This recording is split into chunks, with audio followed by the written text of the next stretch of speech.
ಶ್ರೀ ಡಿ.ಕೆ. ಶಿವಕುಮಾರ್ ಅವರೇ,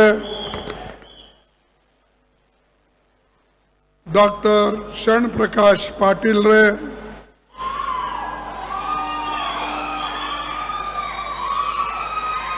ಪ್ರಿಯಾಂಕ್ ಖರ್ಗೆ ಅವರೇ, ಡಾಕ್ಟರ್ ಅಜಯ್ ಸಿಂಗ್ ಅವರೇ, ಡಾಕ್ಟರ್ ಚಂದ್ರಶೇಖರ್ ಪಾಟೀಲ್ ರೇ, ಜಗದೇವ್ ಗುತ್ತೇದಾರ್ ಅವರೇ, ಸೈಯದ್ ಮೊಹಮ್ಮದ್ ಹುಸೇನ್ ಅವರೇ, ನಮ್ಮ ವಾಕ್ ಬೋರ್ಡ್ದ ಚೇರ್ಮನ್ರು ಮತ್ತು ಖಾಜಾ ಬಂದೇ ನವಾಜ್ ದರ್ಗಾದ ಪ್ರಮುಖರಾದ ಶ್ರೀಮಾನ್ ಸೈಯದ್ ಹುಸೇನ್ ಸಾಹೇಬ್ರೆ, ಅರುಣ್ ಕುಮಾರ್ ಪಾಟೀಲ್ ರೇ, ಡಾಕ್ಟರ್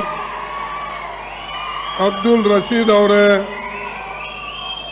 ಸೈಯದ್ ಮೆಹಬೂಬ್ ಚಿಸ್ತಿ ಅವರೇ, ಶ್ರೀಮತಿ ಚಂದ್ರಿಕಾ ಪರಮೇಶ್ವರ್ ಅವರೇ, ವೇದಿಕೆ ಮೇಲೆ ಕುಳಿತಂಥ ಎಲ್ಲ ನಾಯಕರೇ ಹಾಗೂ ವಿಶೇಷವಾಗಿ ಇಲ್ಲಿ ಉಪಸ್ಥಿತಿರ್ತಕ್ಕಂಥ ನಮ್ಮ ತಾಯಿಂದರೇ, ಯುವ ಮಿತ್ರರೇ, ರೈತ ಬಾಂಧವರೇ ಹಾಗೂ ಮಾಧ್ಯಮದ ಬಂಧುಗಳೇ, ನಾನು ಹೆಚ್ಚು ಸಮಯ ತೆಗೆದುಕೊಳ್ಳೋದಿಲ್ಲ. ಯಾಕಂದರೆ ಈಗಾಗಲೇ ಸಾಕಷ್ಟು ಸಮಯ ಆಗಿದೆ ಮತ್ತು ನೀವು ಎಲ್ಲರೂ ಕೂಡ ಬಹಳಷ್ಟು ಸಮಯದಿಂದ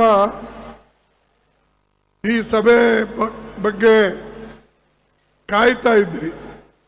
ಅದಕ್ಕೆ ಇನ್ನೂ ಜಾಸ್ತಿ ನಿಮಗೆ ಕಾಯಿಸದೆ ಕೇವಲ ಕೆಲವೇ ಮಾತುಗಳನ್ನು ಹೇಳಿ ನನ್ನ ಮಾತುಗಳನ್ನು ಮೊಟಕುಗೊಳಿಸ್ತೇನೆ.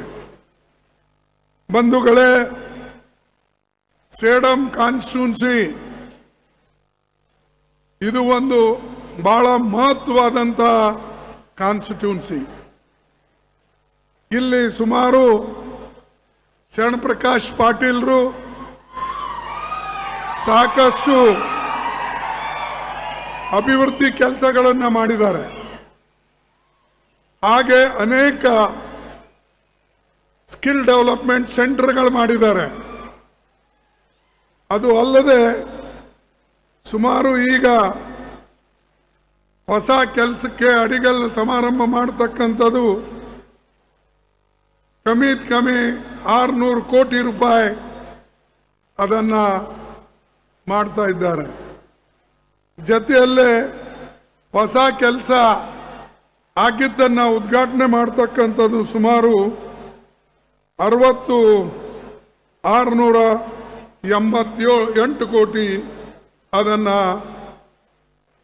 ಅಂದರೆ ಎಲ್ಲ ಸೇರಿ ಇದು ಒಂದು ದೊಡ್ಡ ಕೊಡುಗೆ ಈ ಭಾಗಕ್ಕೆ ಅವರು ಕೊಟ್ಟಿದ್ದಾರೆ. ಅದಕ್ಕಾಗಿ ಇಷ್ಟೊಂದು ಈ ಸೇಡಂ ಎಂದೂ ಕೂಡ ಇಷ್ಟೊಂದು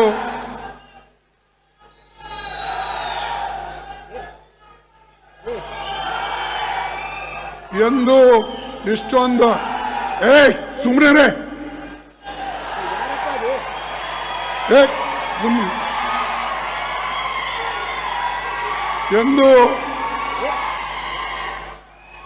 ಎಂದು ಇಷ್ಟೊಂದು ಹಣ ಈ ಸೇಡಂ ತಾಲೂಕಕ್ಕೆ ಹಿಂದೆ ಬಂದಿಲ್ಲ. ಆದರೆ ಇವತ್ತು ಇಷ್ಟ ಅಭಿವೃದ್ಧಿ ಕೆಲಸಕ್ಕೆ ಹಣ ಸೇರ್ತಾ ಇದೆ ಅಂದರೆ ಇದು ಕಾಂಗ್ರೆಸ್ ಪಕ್ಷದ ಕೊಡುಗೆ ಅನ್ನತಕ್ಕಂಥ ಮಾತನ್ನ ನಾನು ಸ್ಪಷ್ಟವಾಗಿ ಹೇಳ್ತೀನಿ. ಕಾಂಗ್ರೆಸ್ ಪಾರ್ಟಿ ಇದನ್ನ ಈ ಪಕ್ಷಕ್ಕೆ ಯಾರೂ ಅಳಿಸ್ತಕ್ಕಂಥವ್ರು ಇಲ್ಲ.